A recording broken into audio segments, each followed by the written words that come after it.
Tiene la palabra el doctor Andrés Pastrana.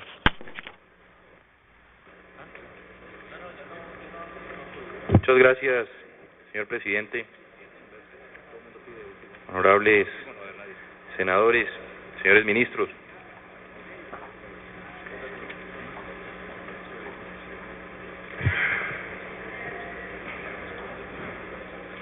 A pesar de el poco quórum existente frente a un tema tan importante, quiero dejar las siguientes apreciaciones. La verdad, señor presidente y honorables congresistas, yo todavía no sé cuál es el alcance del debate que iniciamos en el día de hoy. No sé cuáles son sus propósitos. Si los propósitos de este debate serán los de llamar y buscar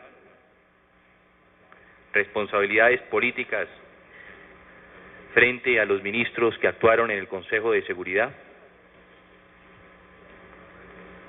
Si el alcance del debate que iniciamos en el día de hoy tiene como fin también, y que establece la nueva Carta Constitucional, citar a ministros que ejercieron sus cargos con anterioridad a quienes llevan esa representación en el día de hoy.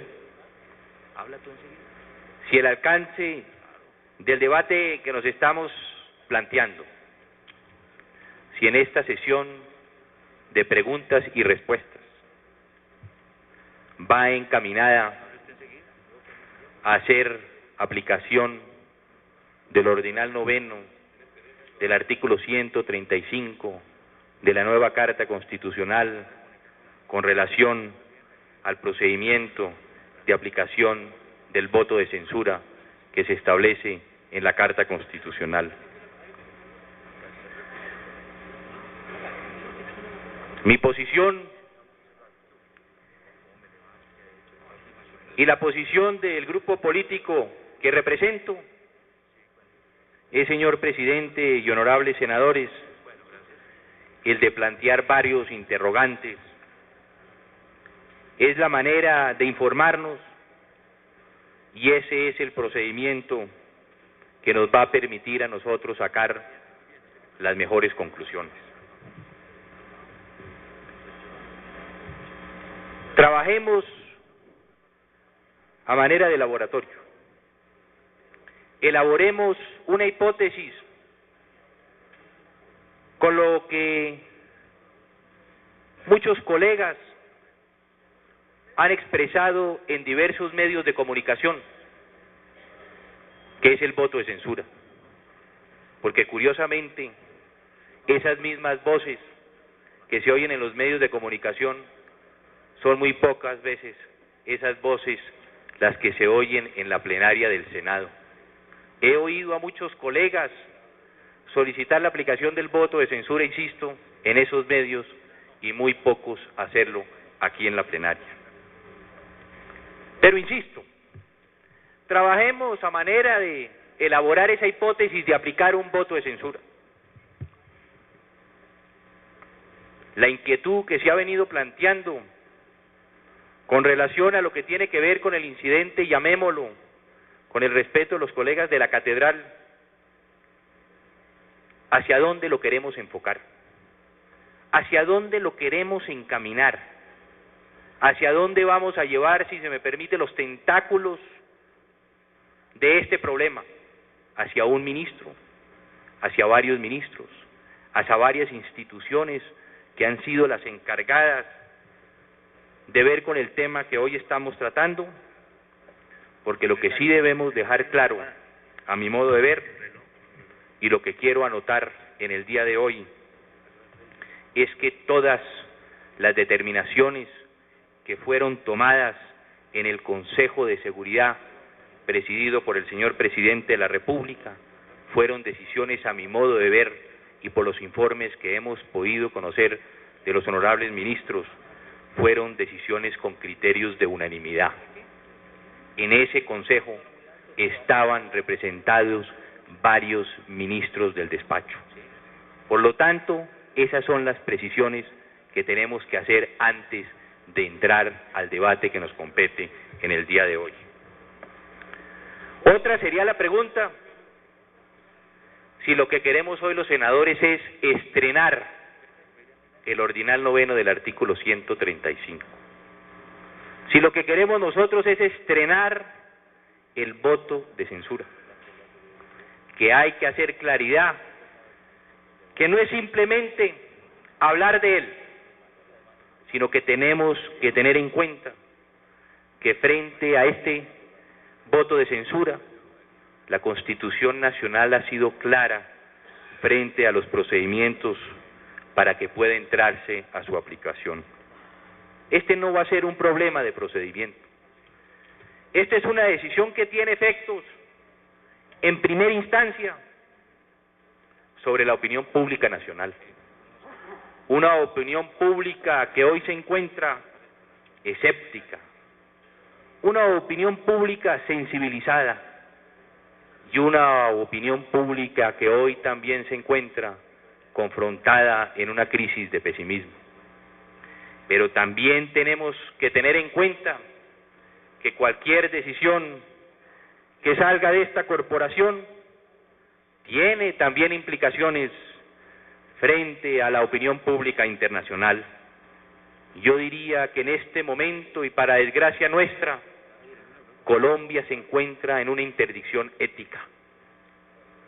Yo diría que corresponde a nosotros, corresponde al Congreso de Colombia, poder llevar de nuevo a nuestro país a ocupar la posición que le corresponde en el campo de la política internacional, y que por eso también nosotros tenemos que tener en cuenta aspectos fundamentales para decirle una vez más al mundo que nosotros nos hemos comprometido seriamente con una política de sometimiento al narcotráfico. Hay muchos que han insinuado, insisto, el voto de censura.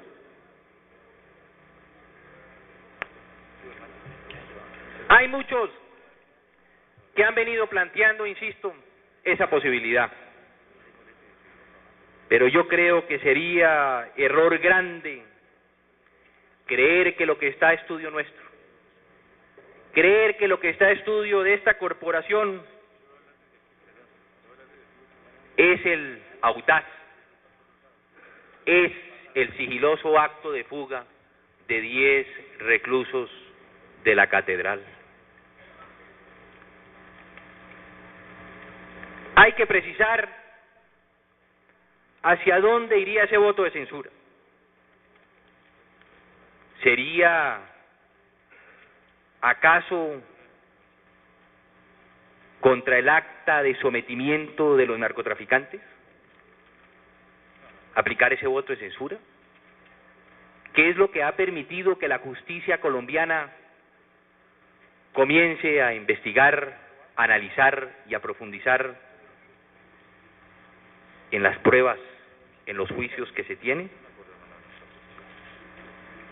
¿Sería, a pesar de que tenemos informaciones encontradas, ese voto de censura contra los acuerdos que se han firmado por parte del gobierno, los acuerdos que se han firmado, como es el caso del contrato de la cárcel de la catedral, en que se le prohibía la entrada a la policía y el ejército? ¿Vamos a ejercer el voto de censura es contra eso? ¿Vamos a ejercer ese voto de censura por la falta de seguridades que se presentaban en la cárcel y, como algún colega periodista calificó, un hotel de 5 estrellas? ¿Sería es que allá vamos a aplicar el voto de censura? ¿O sería por las facilidades de comunicaciones, radioteléfonos, telefonía celular que todavía no se tiene en el país, faxes, teléfonos portátiles? ¿O sería que vamos a aplicar ese voto de censura también a los beneficios que tenían los reclusos de la catedral? ¿Sería también que vamos a aplicar ese voto de censura a la determinación tomada por unanimidad en el Consejo de Seguridad de trasladar al señor Pablo Escobar y a sus compañeros? ¿O vamos a aplicar el voto de censura a la imprudencia, a pesar de no tener respuestas, de la presencia de un viceministro y del director de prisiones cuando entraban en medio de un operativo a la cárcel de la Catedral?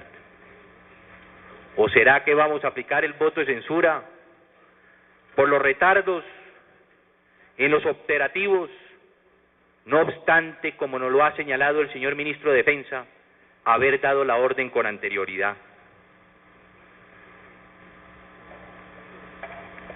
Yo presento todos estos interrogantes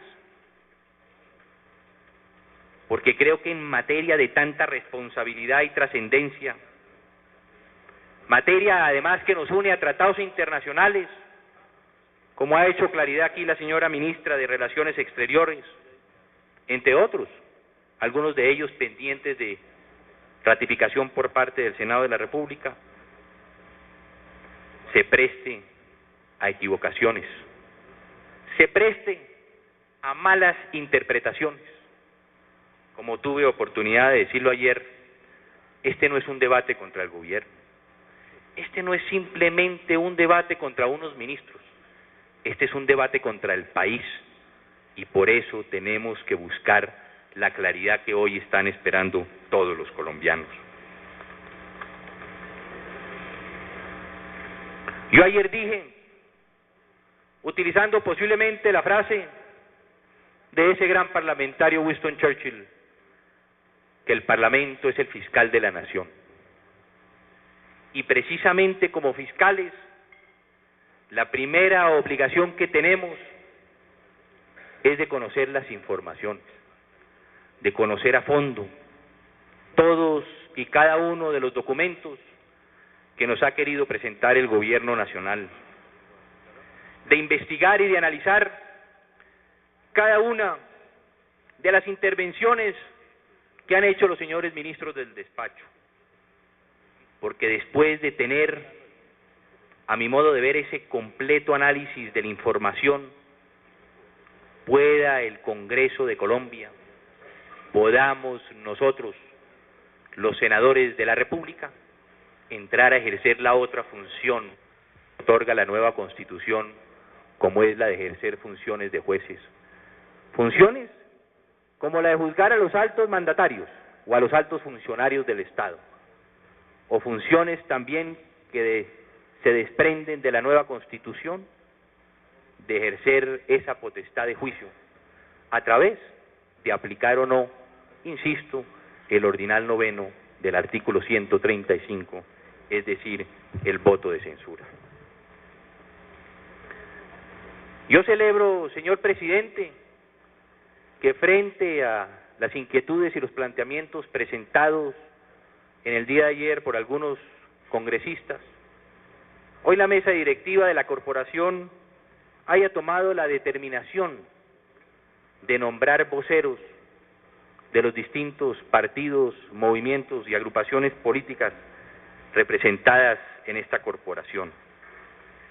Y celebro esto porque frente a la verdad, a la gran desorganización presentada en el día de ayer, que afortunadamente logramos interponer como marco general el reglamento, pero que simplemente se prestó para una sesión de preguntas y respuestas, que debo decir que muchas de ellas aisladas dejaban a la audiencia no solamente del Senado, sino de los medios de comunicación, una interpretación muy amplia y algunas veces, ¿por qué no decirlo?, malas intencionadas, también con relación a las posiciones políticas que muchos de nosotros quisimos aclarar en el día de ayer y que por el manejo, insisto, desorganizado de que se presentó de la sesión, no pudimos hacerlo. Yo quiero insistir, señor presidente y señores ministros, que las preguntas que yo formulaba en el día de ayer a muchos de ustedes estaban encaminadas, como lo dije, a ir más allá de simplemente hacer un análisis del fallido operativo militar. Mostraban, y era mi interés, decirles que más allá de tumbar al señor ministro de la Defensa, como muchos querían en el día de ayer, era demostrar que ese era el epílogo del debate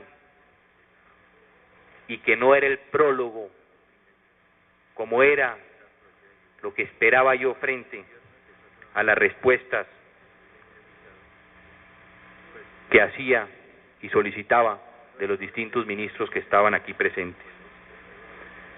Que simplemente haber tumbado un ministro era tender una cortina de hierro sobre un problema que estaba expectante el país y que estaba expectante el mundo. Que haber llegado a aplicar un voto de censura o tumbar un ministro, quiero decirlo aquí, también tenía posiblemente malas interpretaciones en el extranjero. Yo me pregunto, ¿qué hubiera sucedido si en el día de ayer aplicábamos la moción de censura al ministro de Defensa o al ministro de Justicia? ¿Cuáles serían los titulares en los periódicos del extranjero?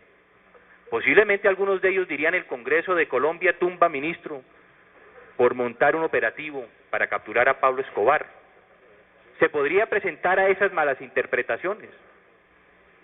Y además, insisto, el fondo del debate seguía y seguía bajo esa cortina que nos iban a hacer en cada foro internacional sacar a relucir, porque no se había hecho claridad frente a lo que considero son las raíces del problema. Por eso las preguntas sobre los antecedentes, sobre los documentos previos a la entrega de Pablo Escobar,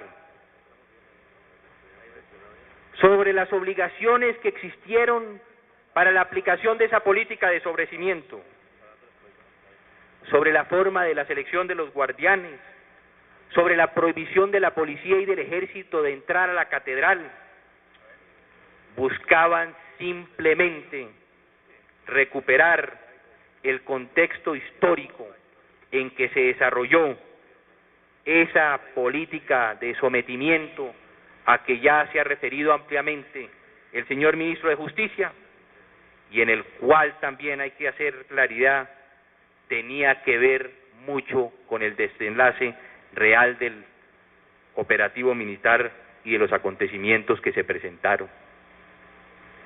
Yo esta mañana oía a alguien en la calle decir, y hay que entender la sabiduría popular, sería que el operativo que se montó fue para trasladar a Pablo Escobar, y cuando llegaron a la cárcel se encontraron que no era para trasladar, sino era para capturar a Pablo Escobar.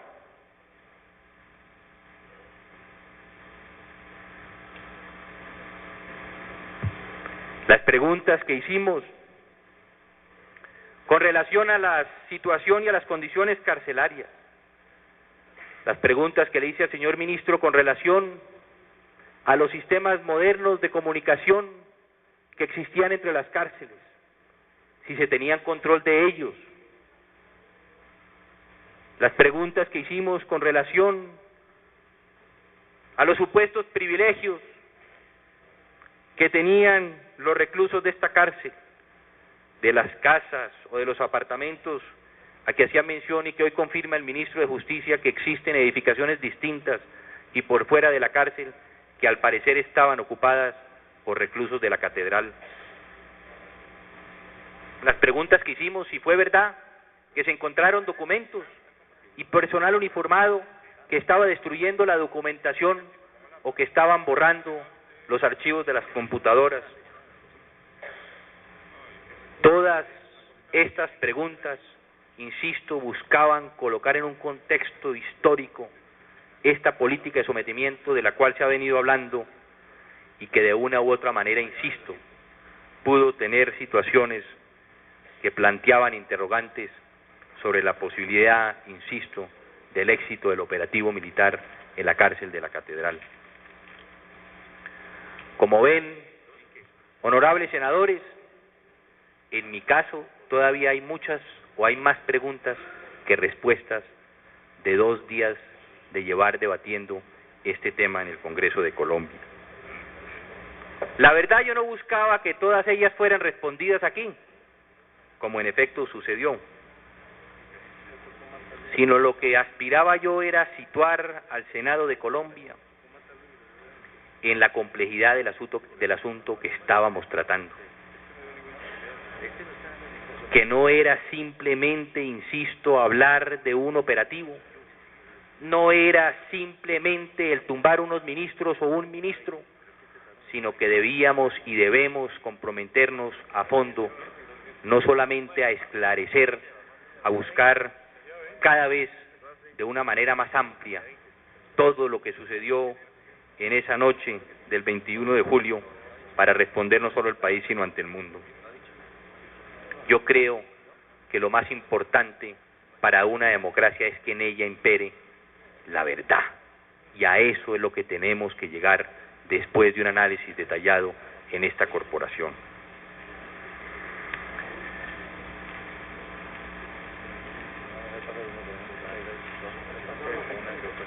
Para algunos,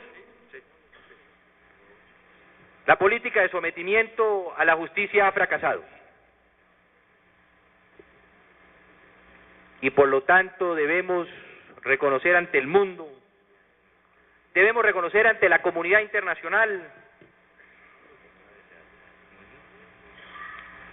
que eso es así y que se debe retornar por los caminos que ya recorrimos en el pasado.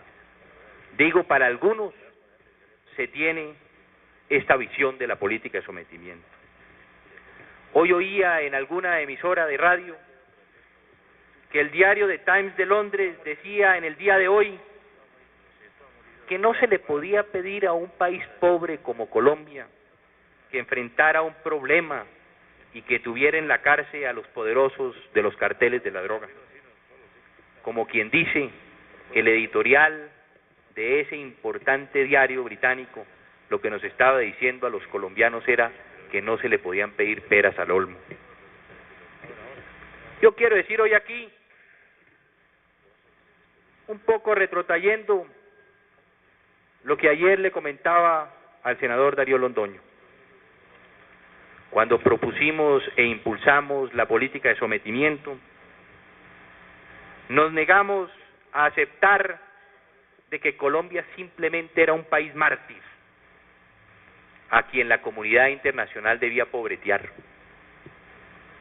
Quienes vivimos de primera mano el narcotráfico en Bogotá y en Medellín, quienes conocimos los efectos, quienes nos tocó diariamente defender a nuestros ciudadanos con relación a las locuras que se presentaron entre mediados de 1989 y primer semestre de 1990, y que conocimos esa situación, insisto, de primera mano, impulsamos esta política de sometimiento a la justicia como sucedía en otros países. Lo decía ayer, tuve la oportunidad de decirlo en la cumbre de alcaldes realizada en Washington, en que Colombia debía, y repito hoy, senador Gelén, lo que dije ayer, importar sin aranceles parte del derecho de ese país, como era el caso del plea bargain o de la confesión, para que pudiera ser aplicada en un sistema como el nuestro, que no existía, y que fue a través de unos decretos posteriormente, como el presidente Gaviria, hoy decretos que hacen parte de la legislación permanente, consagrada en el nuevo Código de Procedimiento Penal, como logramos involucrar en el país esa política de sometimiento a la justicia. Y impusimos o impulsamos, o el gobierno impulsó esa política, porque sabíamos que el país podía enfrentar con sus propios instrumentos una política de esa naturaleza.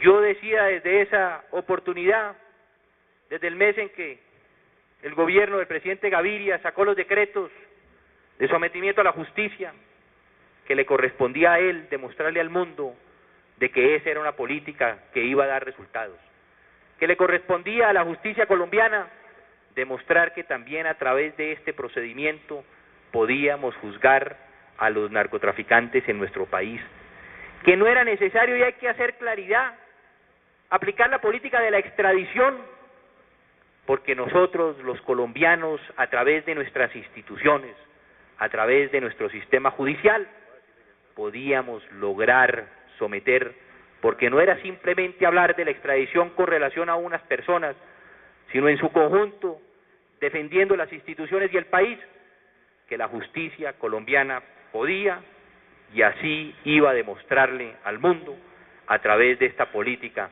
poder resolver ese problema que no solamente era de Colombia, sino era del mundo entero. Honorable senador, Ya acabó, señor.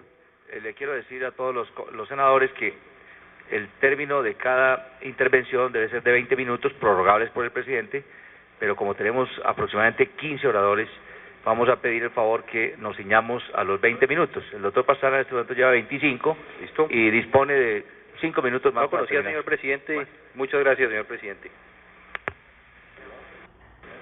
Me niego yo a aceptar el fracaso de esta política de sometimiento, señor presidente. Sería absurdo sí afirmar que hoy no existe una gran duda sobre ella. Y ese es el debate que debemos enfrentar en el Congreso. Todo este debate sobre el caso Escobar, lo que debe hacer a nosotros y lo que debe ser para el país, es aportar luces sobre el camino que debemos seguir, sobre los replanteamientos que tenemos que hacer. La pregunta que nos hacíamos ayer: ¿está funcionando el sistema carcelario? ¿Los tribunales de orden público cuentan con las herramientas? ¿Han dado resultado esas políticas? ¿Han dado resultados estas nuevas instituciones en las cuales hoy nos hemos comprometido los colombianos? ¿Será que es necesario que también del Congreso de Colombia tengamos que sacar adelante leyes que permitan fortalecer o ampliar los radios de acción o corregir muchos de estos fracasos? ¿O si por el contrario, después de ese análisis que se haga en esta corporación, sería otra la política que tenemos que llevar hacia adelante? Eso ya nos corresponderá después del análisis detenido que hagamos de esta situación. Se ha hablado de una comisión senatorial. Si a eso se llega, posteriormente haré unos comentarios, señor presidente, para no ampliar la intervención que estoy haciendo. Y solo me restaría decir hoy aquí, para terminar esta intervención, que lo fácil para nosotros es pedir la cabeza de un ministro. Lo difícil para el Congreso es asumir la responsabilidad que nos cabe frente a una política para el futuro de Colombia. Yo creo que hoy aún, como fiscales, no tenemos los debidos elementos de juicio, y cualquier decisión que podamos tomar nosotros no puede estar enmarcada en ligerezas o reacciones emotivas o búsqueda de efectos inmediatos. Nuestras deliberaciones, en el caso que nos está ocupando, en el caso que estamos estudiando, tenemos que tener en cuenta que estas no van a quedar tan solo en los anales de la corporación, sino en esos anales invisibles de la conciencia universal. Lo que necesitamos es llegar a la verdad. Lo que necesitamos es que se investigue a fondo. No puede quedar la más mínima mancha sobre lo actuado por el gobierno. Eso no sería bueno para ustedes, señores ministros. Eso no sería bueno para nosotros, el Congreso de Colombia. Eso no sería bueno para el país en el campo internacional. Eso no sería bueno ni sería justo para con los colombianos. A mí me gustaría terminar, como decía Goethe, hoy lo que el país quiere es luz, más luz. Muchas gracias, señor presidente.